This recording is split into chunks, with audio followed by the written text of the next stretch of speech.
Well, hello, everybody. This is Rabbi Dan Levin, and this is Essential Questions.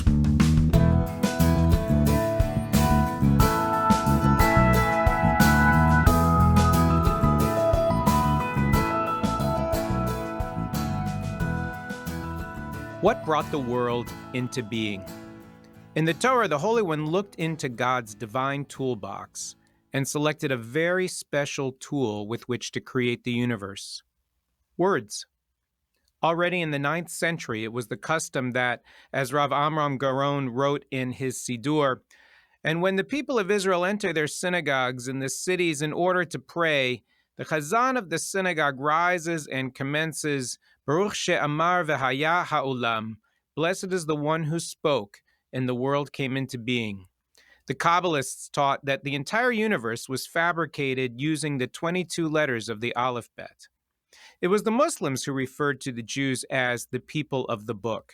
Jews have had a love affair with words and books for millennia. Developing literacy was seen as a normal rite of passage.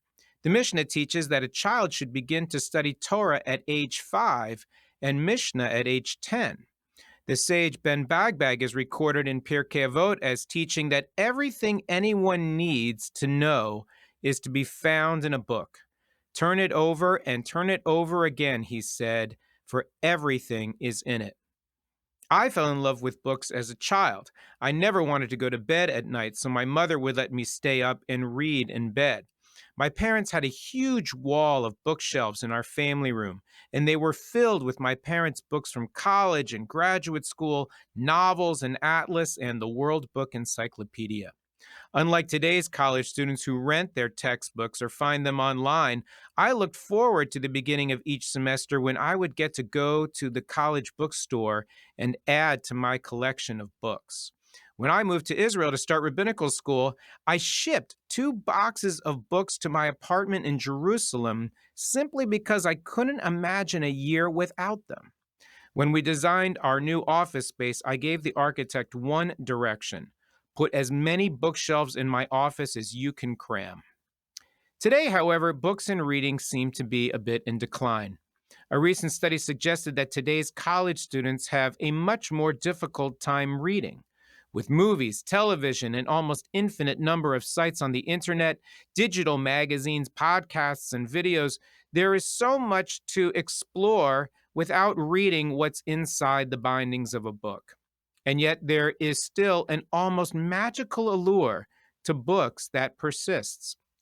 So today I am blessed to explore the magic of books with my friend Gayle Weiswasser. Gayle grew up in Washington, D.C., and has spent her professional life to date as a lawyer and corporate communications strategist, but her passion has always been books and reading.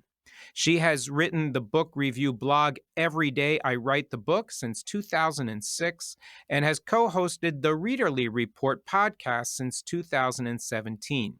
She loves attending book-related events and visiting independent bookstores and is beyond thrilled to have recently opened her own new independent bookstore, Wonderland Books, in Bethesda, Maryland.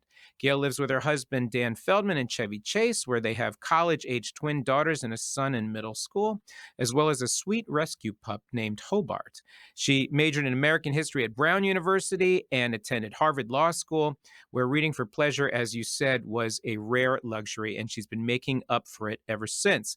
I met Gayle the summer before our senior year of high school at a summer program at Northwestern University for journalism, and I am blessed that we have stayed connected for almost 40 years. Gayle, thanks so much for making time to be with us today. Oh, thank you. It's such a thrill to be here. So tell us, Gayle, when and how did you fall in love with books?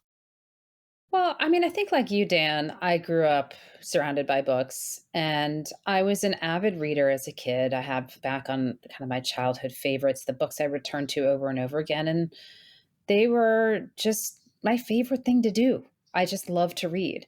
I read all through, elementary school.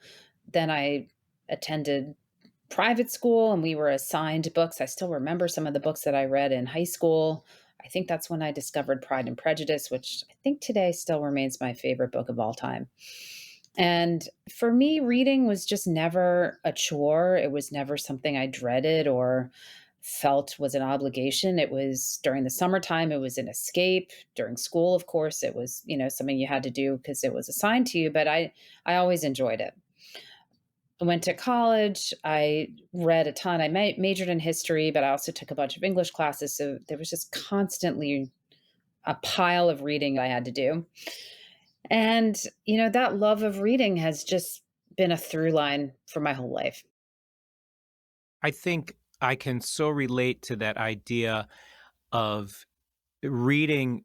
There was always for me like two lanes of reading. There was the reading I had to do and the reading that I wanted to do. Hmm. So I remember in college, I had this rule that I made for myself because I never wanted to lose the love of reading a pleasure book. So, like, even if I hadn't finished my homework, I always had on my bedside some novel or some book that I was reading just for the fun of it. Hmm. And I would always read a few pages of that book before I went to bed, even if I hadn't finished all the reading that was assigned to me in college, because I really just didn't want to lose that love.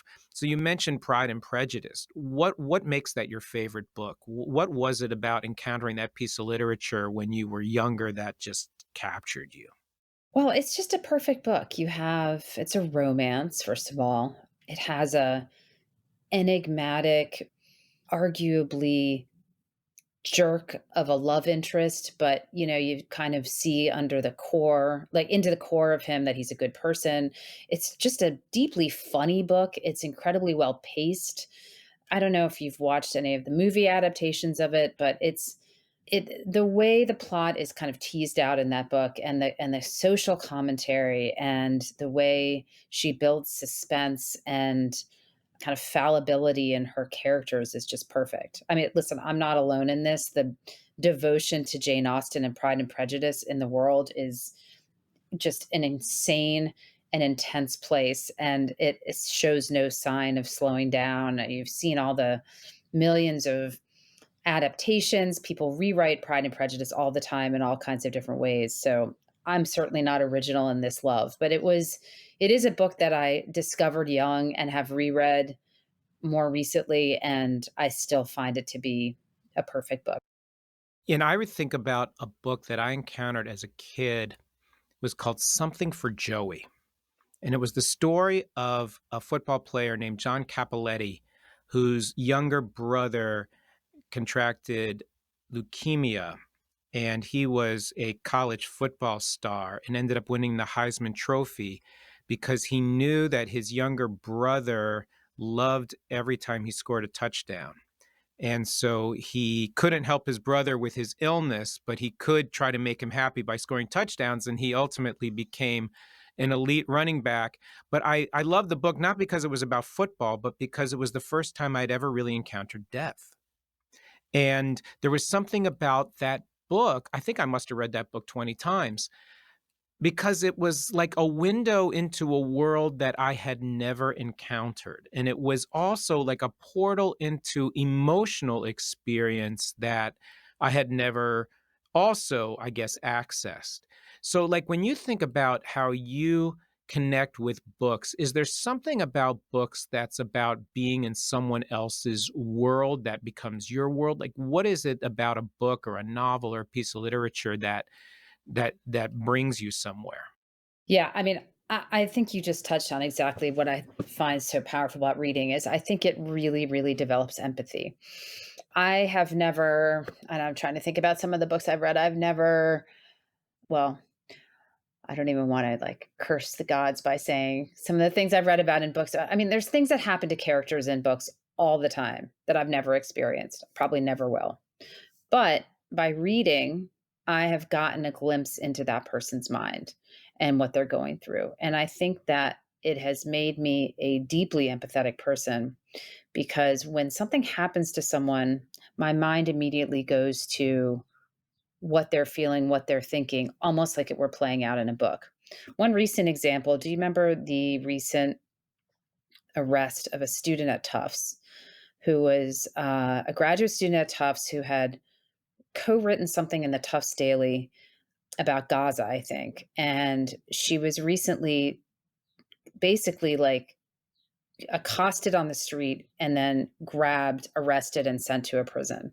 I think she's still there. Um, I couldn't get her story out of my mind for weeks after it happened because kept trying to imagine what it was like to be her and what the feeling she must have had and sort of the disorientation, the panic, the fear, the lack of kind of creature comforts around her, everything that she's going through. And I think that that kind of visceral, sort of multi level way of processing or experiencing something has really been honed through my reading of hundreds of books. Does that make any sense? It makes total sense because I think so much of what I remember experiencing as a kid and still into my adulthood is when you encounter a character that has an experience completely different from your own, but you try to inhabit that character and say, what was it like to live that person's life? What was it like to experience that person's experience? Is an incredibly holy thing to do. So, like in the book of Leviticus, it says, "Ve'ahavta l'reacha kamocha," love your neighbor as yourself. And if you think about what it really means to love, it's when you care so much about someone that you can literally feel what they feel. And there is something I think in our tradition that kind of tells you that's not an optional thing. That's a skill that you are supposed to acquire, this capacity, as the sages say later, to make a heart of many rooms where lots of people get to live in there. And the idea that you should allow someone to be you and for you to be that person, to feel that sense of intense connection across all kinds of barriers of division that would normally wall you off from that person. Whether it's a time barrier because that person lived centuries ago, or a geographical barrier because that person lives in another land far away from where you will ever visit. I mean, I remember reading The Kite Runner and having this amazing sense of now I know Kabul, right? Now I have this sense of Afghanistan, which is a very different sense of Afghanistan than those of us who were living post 9/11 thought about when they thought of Afghanistan.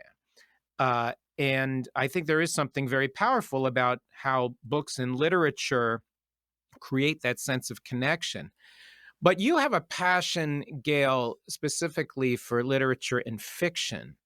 So, what does it mean to connect to a character that is real and not real at the same time? Well, just because it's not a real character doesn't mean there can't be connection there. I mean, authors create characters based on things that they know. Sure, they imagine things, and you can look at sort of some genre fiction like science fiction and fantasy, and maybe that's why I don't connect with those genres as much because, those characters aren't necessarily based on an author's real experience, I guess. I don't know. I've never written fantasy. I've never written sci-fi, and I can't sort of get in their heads. But I think for me, fiction writers have this tremendous capacity to create people who are probably composites of lots of things that they've experienced in life. It's funny you mentioned the kite runner because that was kind of going through my head as we were starting this conversation. He must have based those characters, especially those two boys, on people he'd heard about, people in his family, people he had met, because I believe he's American, so he hadn't grown up in Afghanistan. But just because something is fictional doesn't mean it isn't a depiction, a suggestion, a communication of another person's life that may be accurate and may be real. And just because it's not actually that person's true lived experience, it's close enough that I think it accomplishes the job of developing empathy and allowing, like you said, connection across all kinds of decades and miles and socioeconomic strata, which is why fiction is so effective. Right. And I think that perhaps the best expression of that amalgamation of experience that captures more than perhaps one life can, but that is captured in a fictional representation, but not a non-true representation is Elie Wiesel's book Night, Mhm. which is so clearly created from the depths of his own individual experience, but captures more than his individual experience. And that's why I think that book has literally changed the world, Mhm. because what it was able to do was to take millions and millions and millions of people and bring them into a concentration camp and allow them to witness the horror that was behind the barbed wire and the walls of what was made to happen in Nazi Germany and in World War II during the Holocaust, to create an opportunity for people to really inhabit the experience of someone who went through the greatest evil the world probably has ever witnessed. When I think about books, part of what I think about is how they create worlds. It's interesting that my daughter is a tremendous fan of fantasy fiction. Mhm. And when she was little, I only got through the first half of Harry Potter's first book, because what would happen is I would start sitting with my kids and I would read together with them at night. And then they were so captured by the story, they just went off without me and I never got past. But I remember one summer, my wife kind of wanted to know why my middle daughter in particular was so drawn to Harry Potter. And so she decided she was going to read the Harry Potter series. She actually read all 7 books in one summer and she couldn't put them down. She just couldn't put them down. And what blew her away was she said, J.K. Rowling created this entire universe that actually doesn't exist. Like, Mhm. there actually isn't a school called Hogwarts. But for millions and millions of people, yeah, there is. Mhm. And these people really live. And the complexity of how this work of fiction takes the raw substance of authentic human experience and puts it in another world so that you can see it up close and personal in a different lens, to me is incredibly powerful. And I think that's why so many people are drawn to that.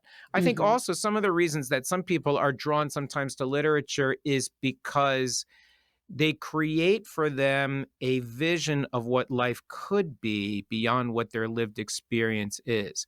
Has there ever been a character or a story, Gail, that you read where you were like, all right, that's who I want to be? Hmm. And it gave you like a Oh, vision of man. like what you could become Oh, more than what you perhaps had imagined before? that's such a great question, and I'm sure there is. Of course, I'll think of it, like, 5 seconds after we get off this podcast. No, I don't know if there's, like, one character where I've been like, "I wanna be that person." It's funny, I think I'm more drawn to fallibility than to aspiration. I find I like reading books about people being tested at difficult times in their lives and maybe not making the right choice. Not necessarily because I relate. I mean, hopefully I wouldn't make a bad choice when faced with those situations. I find them more interesting. Sometimes if a character is like too good or too aspirational or too ideal, it can get kind of boring. I feel like where's the like emotional muscle here? Or where's the tension? Like if there isn't somebody faltering at a difficult time, for me, sometimes I find the book maybe falls a little flat. I think it also speaks to our inner brokenness too, because Mhm. when you see a character's vulnerabilities and brokenness, it kind of touches a little bit sometimes on either the brokenness of the world we inhabit or the brokenness in the people we encounter or our own inner brokenness Sure. that awakens a path forward, perhaps towards healing or towards resolution. And I think in some ways, perhaps that's why the Torah is so compelling. When you read the books of Genesis and Exodus, these characters are really flawed, Mhm. really flawed. Abraham kind of pimps his wife into prostitution almost so that he can save his life in Egypt. Jacob, tricks his father into getting a blessing that was meant for his brother. Moses is a murderer. Aaron, who becomes the high priest, allows the entire people to fall into sin by building them a golden god, not even a month and a half after they had all heard the Holy One say, "Don't do that." There's all kinds of brokenness in these characters that we are supposed to revere, because I think in some ways it says, yeah, we're all fallible. Mhm. We're all flawed, but there is a path forward that can redeem us and allow us to grow beyond what we are to something perhaps more ideal or a little closer to a holy perfection. Mhm. So, like when you think about some of the stories that you love or books that you read or the ones that speak to you, do they tend to have like a redemptive theme or a growth theme? I find that like when I read a book that like doesn't have a good resolution, I don't like that book. Yeah. There's just like it always like, really, like they didn't get better, like they didn't Yeah. heal, like what do you like those kind of books, or do you like the ones No, that sort of no. wrap it up better? No, I mean, I like the redemption, of course, or when characters find a path forward, or they apologize, or they make amends, or they learn from their past mistakes. Sure. I mean, nobody likes a sort of unfulfilling ending that either just limps off into nothing, or nobody gets their comeuppance, or nobody gets their reward. But I do enjoy the journey. And like you said, I enjoy the journey when it goes through some darkness and some broken places. I mean, I always talk about the fact that I'm always drawn to depressing books. My feeling is if a book is too happy, it's not worth reading because it's not interesting to me. I don't read a lot of light, like beach reads, or light romances and stuff, because I like a little bit of that torture in there. Like that's what I find compelling. And I think you're right. It touches on some darkness and brokenness that we all feel or we've all experienced. I mean, one of my favorite genres is like 20 something angst books about people who are young adults trying to kind of start out in the world, making mistakes, getting into bad relationships, doing self destructive things, following the wrong path. Because I remember those years. Those were difficult and character building, but they were hard and lonely in a lot of ways, and sort of feel drifting and aimless, and you feel alone because you don't think the people around you are experiencing that too. And so, now that I'm in my 50s, why am I still reading about these 20 somethings? I think I feel a deep sense of like nostalgia and connection for that time. Not a positive nostalgia, more of a, now that I'm past it, I can kind of dig back into it without some of the discomfort. But that's just a genre I like. And I think it, like you said, it just pulls you back into times of unrest and times of feeling adrift. So I want to, if we can, sort of turn towards where books are kind of in our society today. So Sure. prior to the Middle Ages, books were incredibly expensive. Manuscripts were written by hand, and any copies similarly had to be hand copied, and you could usually only find them like on a communal bookshelf or in libraries of extremely wealthy people. But then with the advent of the printing press, something fundamentally changed. An average person could own a book or even a shelf full of books. And the portals of knowledge that they contain could be possessed and explored by an individual in their own space, in their own time. Some scholars actually pinned the beginning of the Enlightenment to the creation of the printing press, because for the first time, an individual could have their own worth. An individual could build their own knowledge, and they didn't have to rely on a scholar or the elite to discover that knowledge. They could have a book in their own hand, and that would give them that incredible power. It catalyzed the idea that an individual could possess their own thoughts, ideas, and opinions, and an individual ought to then have the freedom to express those ideas in whatever form they chose. And there is something very powerful about being given the opportunity to learn in one's space that a book affords. But then there are others that have kind of said, well, with the internet, you can know anything in a few clicks. And in fact, with things like ChatGPT, you can access all the knowledge in the world and have someone teach it to you almost instantaneously. And it's interesting. I'm sort of following my daughter, who's a junior in college, and she never buys a book. She will either rent her textbooks and gladly give them back at the end of the semester, or she'll get an electronic copy of the textbook and access what she needs on her tablet or her computer. But you did something, Gayle, amazing, which is you just opened a bookstore. And you didn't open up a branch of Barnes and Noble or some international chain. You opened up an independent little bookstore in Bethesda, Maryland called Wonderland Books.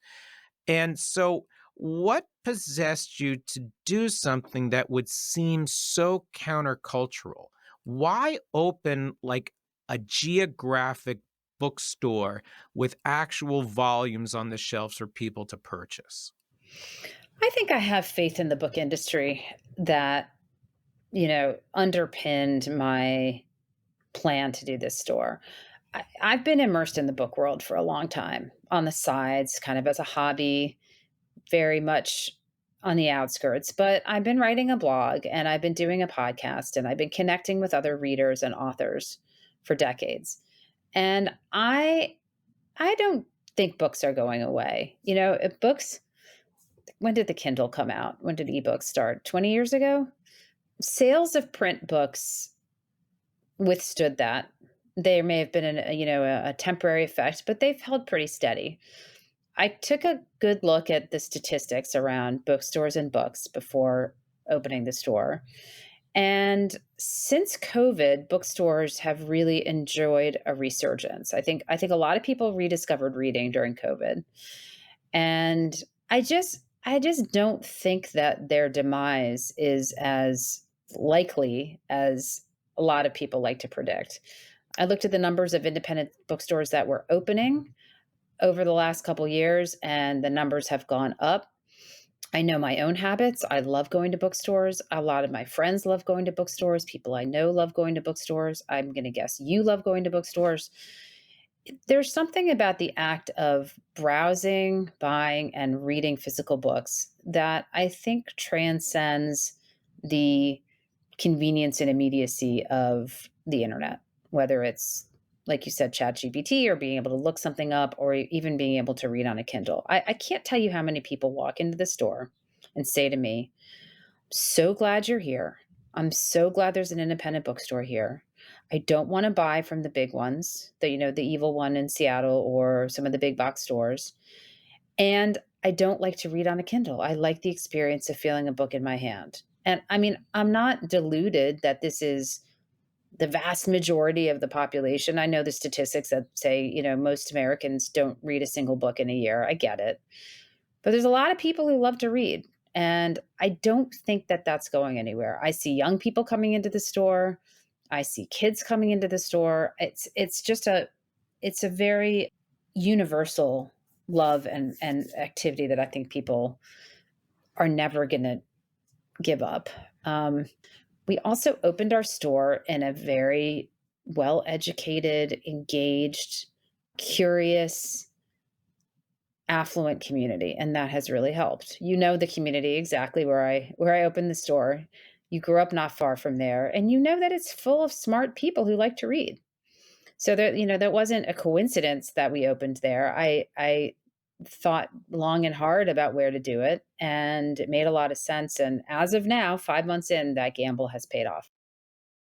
I think that there is something in this world where we have so much of our experience of the world mediated through a screen, where Hmm. people crave an authentic encounter. I Yeah. see, like, when people come to synagogue, they have a different experience than the hundreds and hundreds of people who watch our services online from their homes. It's not that you can't have a meaningful experience of watching something online or watching something on a screen, but it's really different, as to quote Hamilton, when you're in the room where it happens. Mhm. There's a different energy. And I used to use a Kindle, and I never found it nearly as satisfying as having a real book. So first of all, you couldn't flip back so easily to find something that you wanted to reread. Mhm. And the other thing that I found about a Kindle is it lacked that smell, Mhm. that tactile smell, fragrance of what a book is Right. supposed to smell like. And the font is all the same. When you read on a Kindle, all the books look identical. Right. And, I always love looking at the beginning of a volume where they give you, like, this is why we chose this font, and here's the Mhm. history of the font, and we chose it because of, what it expresses. And it's interesting. I kind of also like having, like, my little trophy that I put on the shelf when I'm done and that I can say, hey, I read that. Mhm. Um, it's interesting. Our bookshelves are overflowing, and we recently were trying to sort of clear out some of the bookshelves. And I'm going through the books with my wife in our office. Literally, it's like, as I'm looking at your bookshelves, it's, rows of books on one Mhm. shelf. And we're like, do we need this one? Do we need this one? Do we need this one? And literally, it was like amputating limbs to put the books Mhm. in a box that we were going to donate to our local library. Uh, and there is something, I think, tactile about having a book. There is, in Jewish tradition, the idea of of sforim, of sacred books, is a holy thing. To possess, to hold a book is a holy thing. And there is something, I think, powerful in the energy of being in a room that's filled with tomes, with volumes. How do you decide, Gail, which ones you're going to keep and which ones you're going to decide maybe you'll give away or pass on, At home or at the store? or at your house? At my house. Uh, yeah, so I mean, you can see the room I'm in. This is our den, and it's got built-ins. This is my favorite room in the house. This is like my space. You can kind of see there's shelves like lining the place. I mean, I have a hard time getting rid of books I haven't read yet because there's always that promise and that feeling like, oh, maybe I'll get to it. I have hundreds of books I haven't read. But when you're talking about books that you have read, if I pick up a book and I look at, a book I've read maybe 20, 15 years ago, and I can remember something about one of those characters, and I remember a scene or a takeaway or something about the way that book made me feel, I can't get rid of it. It's like a friend. I don't want to, it makes me very sad, the thought of parting with it. For me, it's much easier to part with books that have been sitting here for a very long time. I just feel like I'm never going to read it. Or maybe I pick it up and I read the first few pages and I'm like, it's not grabbing me. So I'm going to let this one go. I think opening a bookstore has curbed my inclination to acquire books because I do it someplace else and I can do it in a place that it's much more legitimate and accepted to buy a ton of books every week because that's what I do every week. So my home library has achieved a little bit of stasis. I do bring home a lot of like review copies now and books that we have like the authors are coming in to speak and I want to at least brush up on it a little bit before they're here. So the acquisition at home is still continuing, but the I've channeled a lot of that addiction to acquiring books to a more kind of let's say profit making enterprise. So who are the people that come into Wonderland Books? What are your customers like? I mean, they really run the range. Like I can tell you kind of throughout the course of the day, like in the mornings, we get a lot of retirees, people who are out for a walk. A lot of them are like older men buying history books. At lunchtime, we're getting the work crowd. So those can skew younger. Sometimes there are people coming in to buy their book club book, or they want to escape from work for an hour and they come in and maybe that's when we see some of the like younger sort of fantasy, romance, sci-fi, romantasy people, and then as the day wears on, we're getting the after work crowd, and that's just a huge range. We've got people coming in with kids all the time. It's really a true cross section of Bethesda. and people who come to Bethesda every day. Maybe not necessarily people who live in Bethesda, people who are in Bethesda every day. It's a huge range, and it's just I'm always so intrigued to see what people are buying. I try not to ever comment on it unless it's a book I've read that I loved. I might say, "Oh, I love this book." But I'm always like taking a look at the titles that are crossing the counter and that I'm ringing up, and are they that sort of does this title match what I would have expected this person to buy? And it's just I find it endlessly fascinating. Do the people that wander in, how many of them are actually going to the store because they're in search of buying a book? And how many of them are coming because they want to be in a bookstore? Good question. I think it's like I'm going to say it's 60-40. 60 are intentional buyers who are coming in.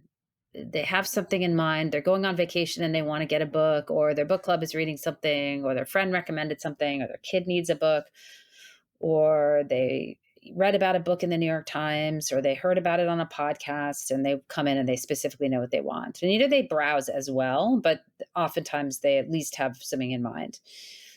And maybe 40% are those people who just enjoy perusing bookstores, or they were out on a nice day, or they didn't know we were there. And then all of a sudden there's a big Wonderland book sign and they're like, oh, there's a bookstore here. And they come in. So it's a great question. And I haven't really thought about it, but my gut is like 60-40. What else is happening at your bookstore besides selling books? Well, we sell other stuff. So we sell a ton of cards. By the way, cards, not dead. People buy a ton of greeting cards. And we spend a lot of time curating those cards and getting ones that are either snarky or sarcastic or funny. The cards are very close to the register. So I sit there all day and I listen to people pick up a card and then they point at their friend and they say, "Oh my God, look at this card. It's so funny." And then I feel really good because we really work hard on that card curation. Um, so we're selling other stuff, but we're also offering a true community space. We have events, we have authors that come in, read from their books, talk about their books maybe 2 to 3 times a week. Also offering story time. So it's a nice place for families to come with kids on a Saturday or a Sunday morning. I see groups of people, they meet at the bookstore. Oh, hey, my book club is meeting here. We're gonna hang out here for half an hour and then we're going out to dinner. Or it's somebody's birthday and so we meet at the store. Or it's a group of older women out for a walk and they all come in together. It's really has become a little bit of a destination, which is great. The other day I left the store to run an errand. It must have been about 5 o'clock. And I turned around to look back, and in front of the store, there were 3 bikes just kinda leaned up against the side, like a grown-up bike and 2 maybe middle school age kid bikes. A guy came up with his dog to drink from the water bowl because we're an extremely dog-friendly store. There was chalk on the ground that kids had drawn, and I just was like, "Wow, like, in 5 months, this has become like a true community destination. Like it's like a had a nice little small town feel. Like, if you're at like Cape Cod and you went to a bookstore there, you would sort of expect to see like the bikes and the dogs. It just made me so happy. I was like, wow, that this is, we built something here that people are drawn to. And that was a very good feeling. It's amazing how a bookstore feels like a home in a different way than a clothing store does, Sure. or in a different way than some other kind of a store might. I remember years ago, it was one of those days, a rabbinic kind of a day. I had to be at a cemetery for multiple unveilings, and there was a couple Mm. hours in between one and the other, and it was not enough time to go home. And so I wandered over to a mall and kind of just said, all right, I need a book because I got some time to kill, with no idea of what I wanted to buy. And I just sort of, all right, what is going to call to me? And there was a book that just I saw on the shelf. It said, What Happened to Johnny Jordan? And I said to myself, who's Johnny Jordan? And what happened to him? And I pulled this book off the shelf because it was like speaking to me. And it ended up being this unbelievable story about this young man who had grown up in foster care. He'd been tossed around to different foster homes. And In his last foster home, something had happened where he had murdered his foster parents and then burned the house down. Mm. Like a crime that rendered him, incarcerated for the rest of his life. And this reporter wanted to find out, how did this person come to commit this grisly crime? And she delved deep, deep, deep into his story, and it was an unbelievably gut-wrenching, beautiful, horrible read about how this little boy had grown up with no love whatsoever. And his soul was so tormented with abandonment and anger and all the things you would imagine. And then there was one period in his life where he was in a group home for boys that was led by this man who actually gave him love for the first time in his life. And during this period, he dressed nicely and he went to school and he succeeded and started to get A's because he felt like he had a family. He felt like he had someone who actually finally believed in him.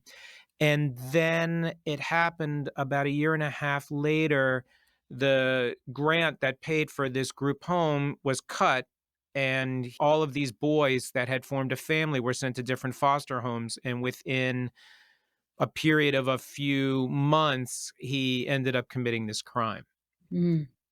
And it ended up being the theme of a sermon that I gave that year on the high holidays about the power of love to ultimately redeem even the worst things in a human soul, and how denying love can kill a human being long before they're dead. And that was just from wandering through a bookstore. It was a book Mm. that fundamentally changed my life. I can still remember that story so vividly 25 years after I pulled that book first off the shelf. There is something about wandering through a store and just feeling the call of a particular volume to say, "Hey, read me." Have you ever Mhm. had that? You ever sort of wandered and there was a book that just said, "Read me," and it was like God needed you to read that book? No, because I think when I go in a bookstore, I'm so deliberate, and usually I am looking for something really specific. I do enjoy browsing, and I do think that a book's one of the great values of an independent bookstore is the curation of what's on the shelf. The fact that somebody, not an algorithm and not a publisher, but somebody in that store, the buyer, the owner, whoever it is, has selected those books. And maybe they haven't read all of them. I clearly haven't read all the books in my store, but I did. My partner and I have made a decision about each volume, about each ISBN number in there. We made a decision at some point that said we want this to be part of our collection. There was something about the description, something about the author, something about the cover, whatever it was, that we said this fits in with what we're trying to accomplish in this store. So I like hearing that, you went in and that this book jumped out at you because somebody picked that book and somebody hoped that it would find a reader like you. And, even if I can't off the top of my head think of a time where I sort of serendipitously came across a book, I like to think that I've caused that feeling in somebody else based on a click of a mouse when I'm going through a frontless catalog or choosing whether to reorder something because I'm hoping it'll create that connection. There's an idea in Jewish tradition that there are kind of 4 levels to what Torah can teach, and it's called pardes, which the Hebrew word pardes means an orchard, but it's also an acronym for these 4 levels of meaning. One is pshat. What is the simple meaning of the text? What is it about? And then there's remez, which is the hinted meaning. Like, all right, what's it really about? Right? And then there's drash, which is a deeper meaning, which is almost like, what do you draw out? How does this book speak to you in your own predicament? And then there's sod, which is like the secret meaning of the book. And the best way to capture what sod means is like, how does this book transform your universe? So, like when I remember when I was learning Torah for the first time, on the one hand, these are stories about Abraham, Isaac, and Jacob, and Sarah, Rebecca, and Leah, and Rachel, and Moses, and Miriam, and these characters that we all know. And there's a parted sea, and there's 10 commandments, and there's man in the wilderness, and there's all whatever the different things are in the narrative. That's the pshat, right? But then you realize that, like, it's actually not about that. It's about these elements that are so much deeper. And to me, like, the magic of a great book, or the magic of Torah for me, which is, I think, the greatest of books, but certainly not the only great books that are out there, is when you can get through these different layers of meaning. Like, yes, it's about this story, but it's about so much more than this story. I mean, I think about this book that I read. It was not an easy read, but it was a gorgeous read called The Overstory, Mm. which was a book about these 9 different characters whose lives all eventually converge around trees. And I had never learned so much about trees as I had reading this book, but it really wasn't about trees. It was about struggle and life and trying to heal and to grow, and what does it mean to put down roots. I mean, there were all kinds of amazing metaphors, and there are certain books that just start to inhabit your soul, where they're like, without reading that book, I would never have become the person that I am. Mhm. So, like, can you think of, Gayle, what I would call sewed stories? Stories that you read that just live in you, that if you hadn't read that book, you would never have become the person that you are?